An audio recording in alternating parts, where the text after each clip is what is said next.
The morning sunlight spilled across the polished floors of Brookside Elementary as Jonathan Hale, a respected CEO known for his discipline and quiet grief, walked into his daughter's classroom holding the small, warm hand of 6-year-old Sophie.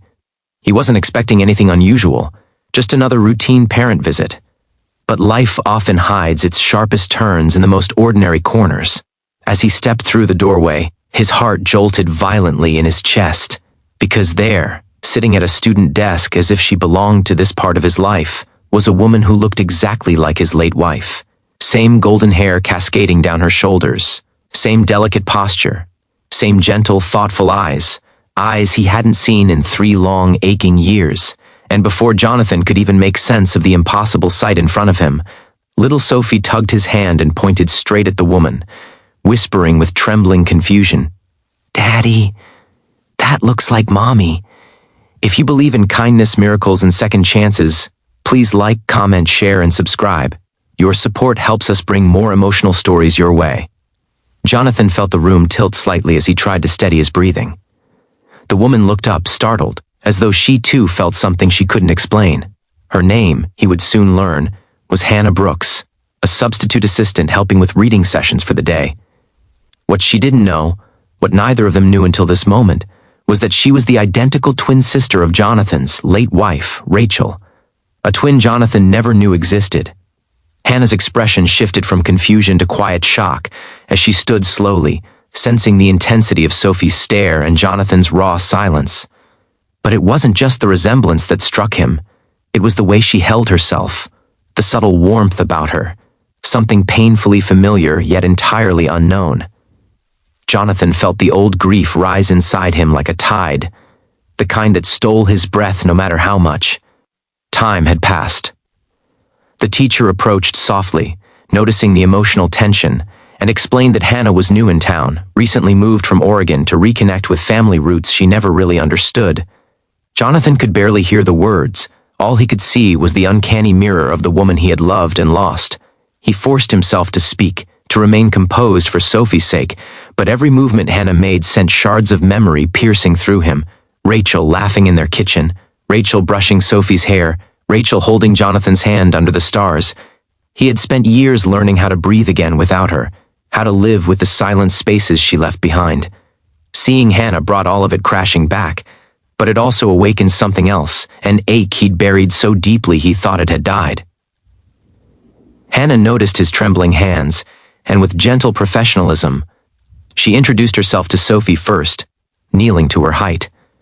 Her voice was calm and warm, and Sophie, though confused, began to relax. Jonathan watched closely, torn between protectiveness and curiosity. Every instinct told him to flee, to escape the emotional storm swirling inside him, but another part, a quieter, braver part, told him to stay. When Hannah finally stood and faced him properly, Jonathan was stunned to see her eyes glisten with emotion. She revealed softly that she had been adopted at birth, raised in a different state, and only recently learned she had a biological family in the Midwest, people she had never met. She had no idea she had a sister. She had no idea what Rachel looked like. And Jonathan, with a heart both breaking and reopening, could barely respond. As the school day ended and the children spilled out into the hallways, Jonathan found himself talking with Hannah outside the classroom. It wasn't planned, it just happened, the way unexpected moments sometimes do.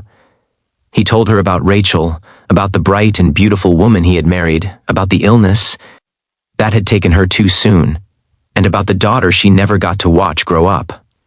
Hannah listened with a stillness that felt sacred, her eyes soft with empathy, her breath unsteady as she absorbed pieces of a life that could have been hers to witness. Jonathan felt strangely understood, as if he wasn't talking to a stranger, but to someone who carried the same thread of spirit Rachel once had. Over the next few weeks, Hannah became a gentle presence in Sophie's life through school activities, and Sophie grew attached to her quickly. Jonathan didn't know how to feel about it at first. There were days when it frightened him, the idea of letting someone with Rachel's face into their world again. But there were also days, quiet mornings, soft conversations, moments filled with laughter, that made him realize something just as important. Hannah wasn't Rachel's replacement. She was her own person, with her own heart, her own stories, and her own scars. And the more he let himself see that, the more he felt his guarded world shift. Hannah struggled too. She felt guilt for stepping into a life shaped by someone she never knew, and there were moments she questioned whether she was causing more pain than healing. But she kept showing up, with kindness, patience, and a sincerity that made Jonathan slowly trust her. Their connection wasn't built on resemblance, it grew from shared grief, new understanding, and the fragile hope that maybe, just maybe, life was offering them a second chance at happiness neither had expected. As the months passed, Jonathan found himself looking forward to the days Hannah visited. Sophie would run to her with the unfiltered excitement that children reserve for people who make them feel safe. And Jonathan, though still carrying the weight of his past, felt something inside him beginning to breathe again, something he thought had died when Rachel did. Hannah brought new colors into their world, colors Jonathan hadn't realized they were missing. She wasn't a reminder of what he had lost. She was a reminder that love can return in new, unexpected shapes. If this story touched your heart, please like, comment, share, and subscribe. Your support helps us keep creating emotional stories like this. Before the ending, please comment, "Second chances are beautiful." As spring arrived in Chicago, Jonathan took Sophie to the park for their usual Saturday outing. Hannah met them there, waving shyly from a distance. Sophie ran to her, laughing, and Jonathan watched the scene with a heart that felt peaceful for the first time in years. The past would always be a part of him, but it no longer felt like a chain. Instead, it felt like a foundation, one that allowed him to appreciate the unexpected gift standing before him. Hannah wasn't a ghost from yesterday. She was a hope for tomorrow, and as they walked together that evening, the setting sun casting warm light across the grass, Jonathan realized something powerful. Sometimes life doesn't give you what you lost. It gives you what you need next.